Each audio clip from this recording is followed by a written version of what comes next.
مویشی پالتے ہو اور مویشی جب غذا کھاتے ہیں تو خوراک بنتی ہے، تو دیکھا نہیں ہے تم نے کبھی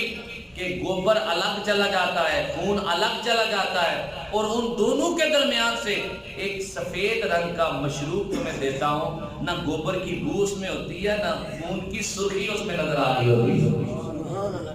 یہ میری کاریگری دیکھو کیسے میں نے تمہیں پاکیزہ ایک مشروب دیا ہے، اور وہ دودھ کی شکل میں ہے، اور اللہ نے لفظ استعمال کیے ہیں لبنن خالصاً، فرمایا خالص دودھ دیتا ہوں، میں تو خالص ہی نکال کے دیتا ہوں، آگے کوئی خالص نہ دے سکے دوسرے کو تو وہ اس کا عمل ہے، میں ملاوٹ کر کے نہیں دیتا۔ اگر آپ کو وہ ملاوٹ والا ملتا،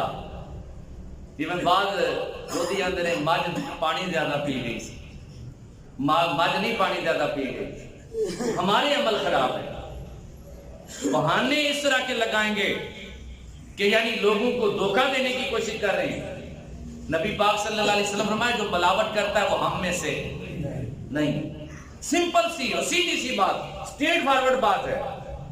جو ملاوٹ کرے وہ ہم میں سے نہیں ہے۔ کلمہ نبی کا پڑھ کے بندہ کہے کہ نہیں دودھ پانی پانا کوئی ایڈا بڑا کام نہیں، تو پھر حضور کی حدیث کا کیا کرو گے؟ جب چیزوں کو، اصل چیزوں کو نقل بنا کے، یعنی اس میں ملاوٹ کر کے اور نقل کو اصل ظاہر کر کے تم اصل کی قیمت لوگے، تو بتاؤ نبی کا سامنا نہیں کرنا تم نے؟ کیا حضور کا سامنا نہیں کرنا؟ تو نبی پاک صلی اللہ علیہ وسلم کے غلاموں، یہ جو بات جو میں کرنے جا رہا ہوں کہ جی اللہ کہتا ہے لبنن خالصاً، اور پھر آگے کیا فرمایا سائغن، فرمایا خوش ذائقہ بھی ہوتا ہے۔ دودھ کا ذائقہ ہی بڑا، اپنا بڑا ذائقہ، چینی نہ بھی ڈالو اور بغیر چینی کے پی لو، اللہ نے اس کا اپنا ہی کوئی ذائقہ بنایا ہو۔ وہ پھر آگے سے اس دودھ سے پھر مکھن بھی بناتے ہو، پھر دودھ سے گھی بھی بنتا ہے، پھر دودھ سے اتنے آئٹم بنتے ہیں کہ آپ دیکھ لیں مارکیٹ کے اندر آپ کو اکثر چیزیں ملیں گی جو دودھ سے بنتی ہیں۔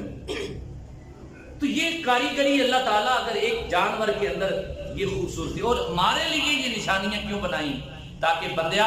اے کھا پی کے نہ تے میرا شکر کریا کر۔ تمہیں میں نعمتیں اس لیے دے رہا ہوں کہ تمہاری زندگی کی ضرورت ہے، لیکن تمہیں ضرورت کو پورا کرنے کے بعد میرا